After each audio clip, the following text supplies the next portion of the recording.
el gran Jiri Prochazka, conocido por esos retiros tan extremos, tan extraños. En este caso, él dice que se tira 3 días seguidos, metido en una especie de cabaña o de cueva perdido por ahí, sin comida, sin comunicación ninguna con el exterior, simplemente meditando y meditando y meditando. No sé, a nivel psicológico, ¿cómo analizas esta acción?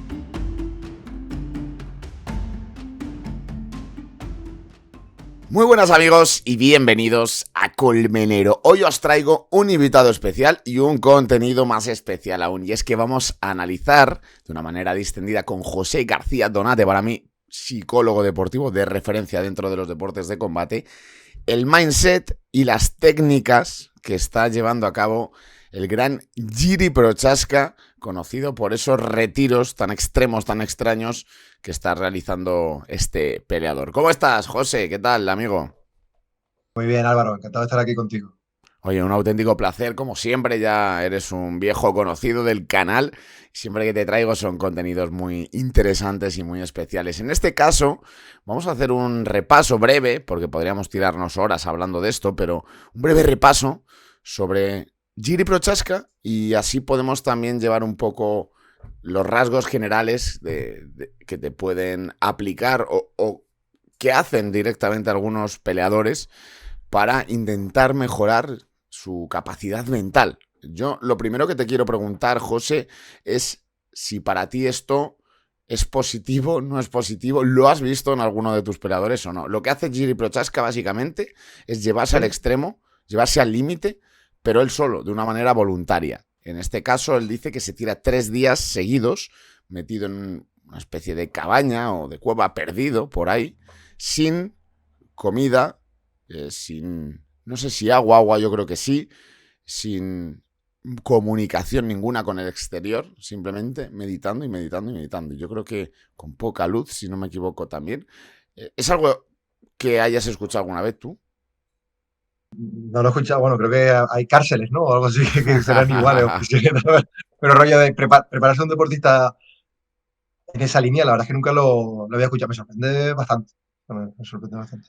¿Crees que es positivo? O porque es que si no lo vemos mucho, a mí me recuerda un poco a, no sé, a un guerrero de estos que se lleva al límite, que se quiera probar, pero es cuanto menos extraño y te puede funcionar o no funcionar, porque él ha tenido victorias pero ha tenido derrotas también. Entonces, infalible no es. No sé, a nivel psicológico, ¿cómo analizas esta acción? A nivel psicológico creo que es como muy difícil demostrar, tanto por su parte, que esto le puede ayudar a un rendimiento deportivo positivo, como para mí demostrar que eso no tiene ningún sentido a nivel rendimiento deportivo. Yo puedo comprar un poco la parte de la resiliencia, ¿no? Que es esta parte de enfrentarte a situaciones complicadas y superarlas, ¿no? Esto nos sirve tanto en la vida personal y se puede aplicar luego a la vida deportiva. Sí que es verdad que para mí esta parte de estar 3 días encerrado me parece un castigo, no sé, desde mi punto de vista. No sé si eso tiene una serie de bases que yo no conozco o de dónde viene, si él lo encuentra en algún lado o a él le sale natural que dice, no, yo creo que para mí, para mi rendimiento, esto me va a venir bien. A mí me parece peligroso, me parece peligroso. O sea, quiero decir, si le va bien a este chico, me parece peligroso en el sentido de que hay algo que es muy común, que mira, si tú a lo mejor tienes problemas a nivel social, por ejemplo, y a ti te venden una película, como por ejemplo ahora todo el tema de yados y todo esto, aíslate, métete en tu burbuja y no cuentes tus movidas, tus objetivos, porque te van a conseguir que te salgas de la línea. Si tú tienes problemas a nivel social y lees ese mensaje, lo puedes coger y lo puedes utilizar. Si tú tienes un problema de alimentación o con tu cuerpo y ves que un campeón de UFC o un chico que, no entiendo que este chico es muy bueno, ¿no? Que está en un nivel bastante alto y demás, está 3 días sin comer, lo puedes utilizar un poquito también, aparte de no soy yo que tengo un problema con la alimentación, es mira este luchador que lo está haciendo. Por lo tanto, a mí por esa parte me parece peligroso. Luego en sí mismo, de cara al rendimiento deportivo, yo no le veo mucha utilidad, personalmente.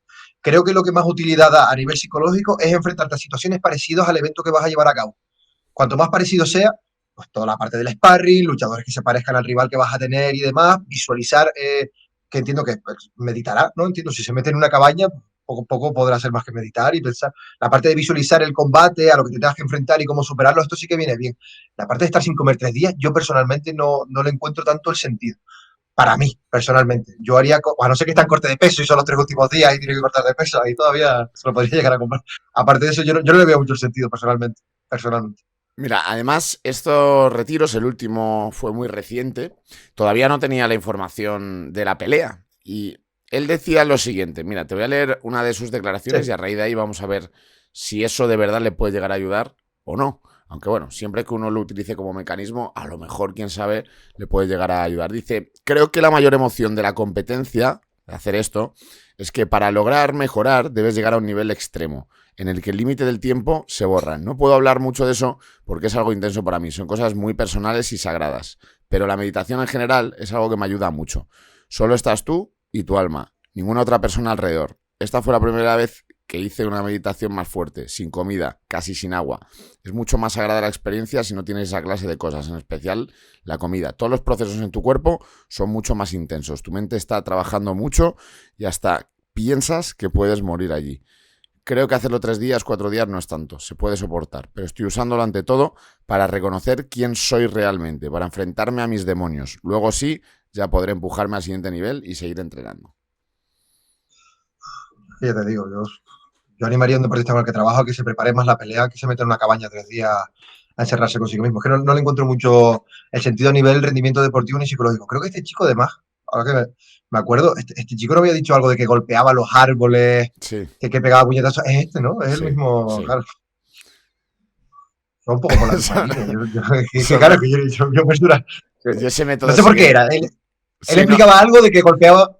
sí, es un poco el típico método de Tailandia que decían que desde pequeños golpean con las tibias en los árboles para matar los nervios y demás. Pues un poco siguiendo ese patrón de yo golpeo y así hago callo un poco.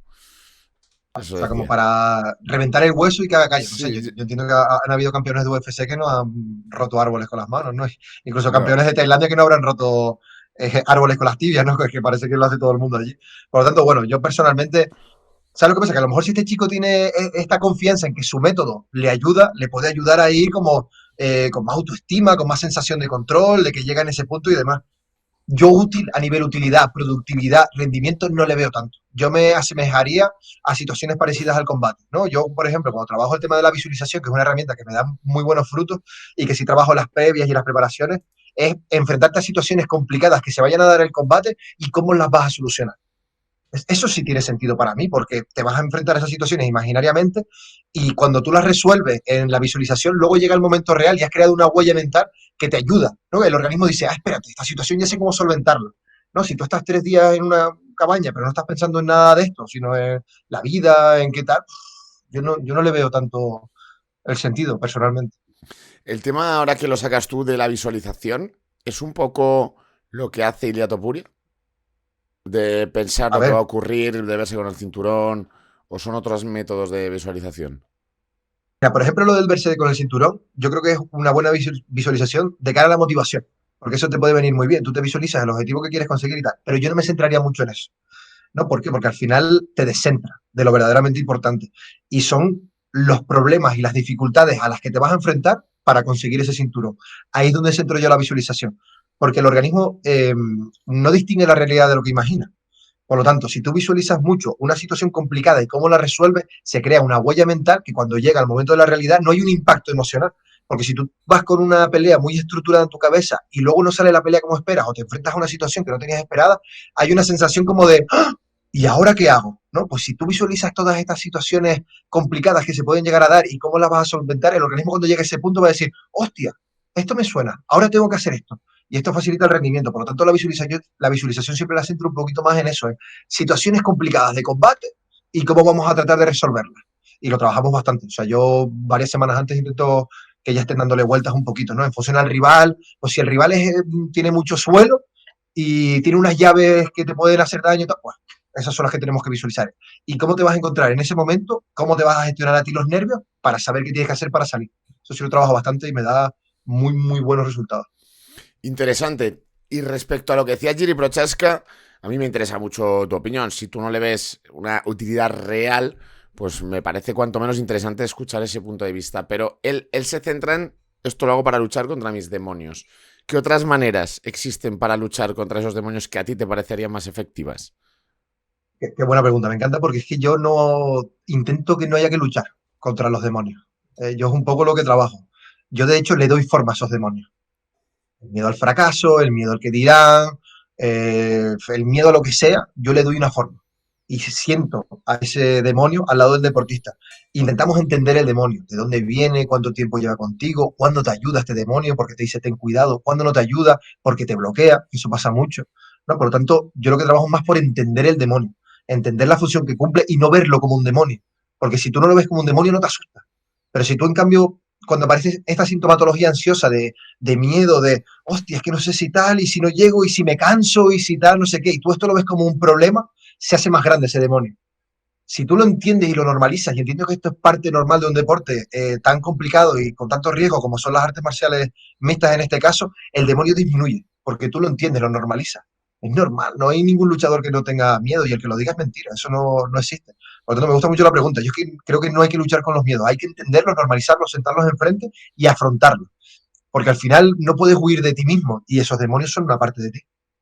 Estoy pensando que otro de los demonios muy común, muy común en la UFC especialmente, que ya es la mega élite, hasta de los campeones, es esa derrota, que llega en algún momento u otro. No la ha llegado a Khabib, no la ha llegado a alguno, a muy poquitos dentro de la UFC, por ejemplo, Ilia Topuria, entre otros, Movsar Evloev, pero lo lógico es que acabe llegando esa derrota si te tiras en una carrera larga dentro de la élite.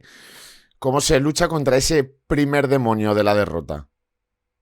Yo, precisamente, justo en artes marciales y en boxeo, son en deportes donde me encuentro más esta dificultad del récord. Que es verdad que se le da mucha importancia, porque luego eso puede determinar si entras a una gran liga o no y demás. Por lo tanto, ¿qué es lo que ocurre?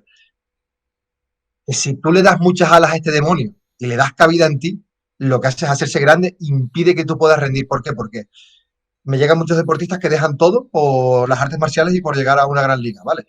Eso ya yo lo veo regular, que no tengas un plan B, porque vas más estresado, ese demonio se hace más grande. Por lo tanto, ¿qué es lo que ocurre? Que tú no puedes ir a una pelea entendiendo que tu futuro depende de ella. O sea, lo puedes hacer, pero ¿qué es lo que pasa? Que si tu futuro depende de ella, el organismo ya entiende que no es un deporte, sino que es mi vida la que está en juego.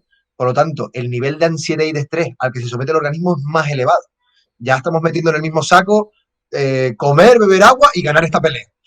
Claro, ya vas con un grado de tensión más alto. Por lo tanto, ¿qué es lo peor de todo? Que no vas a sacar el rendimiento que podrías sacar. Cuando más asemejes el combate a un combate más, a un deporte, quitarle un poquito de presión, de hierro al asunto. Yo muchas veces lo digo a los deportistas. eh, Seguramente haya entrenamientos con compañeros de gimnasio que te des más leña de la que a lo mejor te das el día del combate, aun con protecciones. Porque todo el mundo tiene su gimnasio, el típico de que le saca 20 kilos y que es un animal y como no tengas cuidado te mata, ¿no? Por lo tanto, si tú afrontas este sparring con este compañero de una forma y te sale bien, es lo que tenemos que intentar reproducir el día del combate. Y cuanto más te alejes de eso, probablemente el rendimiento disminuya. Y ahí es donde yo más trabajo. ¿Por qué? Porque cuando hay un caso de deportista que da un rendimiento increíble en el entrenamiento, en los sparring, y un rendimiento muy disminuido en el combate, esto es la presión psicológica, 100%. Y muchas veces, por lo que tú comentas, Álvaro, con este tema del resultado. Para ir terminando con el tema Jiri Prochaska, él hacía énfasis en que esos retiros vienen por especialmente la meditación.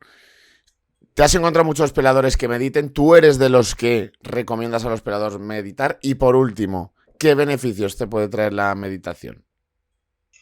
Empezando por la última pregunta, a nivel beneficios, lo que más trae es el tema de centrarte en el presente. ¿Vale? La meditación lo que hace es pues, focalizarte un poquito, tener ese mindfulness, ¿no? De estar aquí metido en el momento presente y demás, ¿vale? Yo no lo trabajo, personalmente. Lo trabajé al principio de mi carrera, pero le vi poca utilidad. Yo me considero un profesional muy práctico, yo muy pragmático. Lo que trabajo quiero que se vea y que se note el día importante. Por lo tanto, la visualización para mí es una forma de mindfulness, en cierto modo, porque te estás preparando para estar en modo presente el día del combate. Por lo tanto, si tú no has visualizado el combate y llegas allí, a lo mejor hay este de, hostia, que ya estoy aquí. Pero si tú lo visualizas mucho, con mucho lujo de detalles, metiendo olores, metiendo colores, metiendo sonidos, metiendo sensaciones de tu cuerpo, cómo vas a hacer con los nervios, cómo vas a hablar con los demonios cuando aparezcan y demás, cuando llegues el día del combate vas a conseguir estar presente. Por lo tanto, el mindfulness como tal, no trabajo la meditación y me he metido más en el visualizar situaciones concretas que creo que la productividad de cara al rendimiento es mayor que solo el mindfulness, que ya te digo, lo trabajé al principio de mi carrera y al final lo acabé desestimando. Oye, pues súper interesante esta charlita, José García Donate. Cuéntanos un poquito para terminar, ahora sí, ¿en qué proyectos andas? ¿Con quién sigues trabajando y demás para que te conozca más aquel aficionado que ha llegado hasta este punto de la charla, que serán todos prácticamente? Sí, a mí no me gusta mucho hablar de nombres y demás. Sí que estoy trabajando con varios deportistas así referentes en estos deportes y en otros. Y sobre todo ahora me he metido un poquito más por la clínica. Ya no trabajo solo el rendimiento y trabajo por una parte el tema deportivo, por otro lado mucho tema de trastornos de la alimentación, que en estos deportes desgraciadamente hay bastantes, ¿no? Por lo tanto ya he dividido un poco la carrera en solo rendimiento y más temas clínicos, ya te digo, de trastornos más complicadetes y demás, que es un poco la línea que he ido siguiendo. Uy, pues muy interesante, ¿eh? No sabía que estabas ahí diversificando también. Un auténtico placer. Muchísimas gracias, José. Gracias a ti, encantado de Chi- verte. Chicos, ya a vosotros os ha gustado la charla, dejadnos un like, suscribíos a Colmenero, compartid con vuestros amigos y si hace falta, con vuestros enemigos. Hasta la próxima.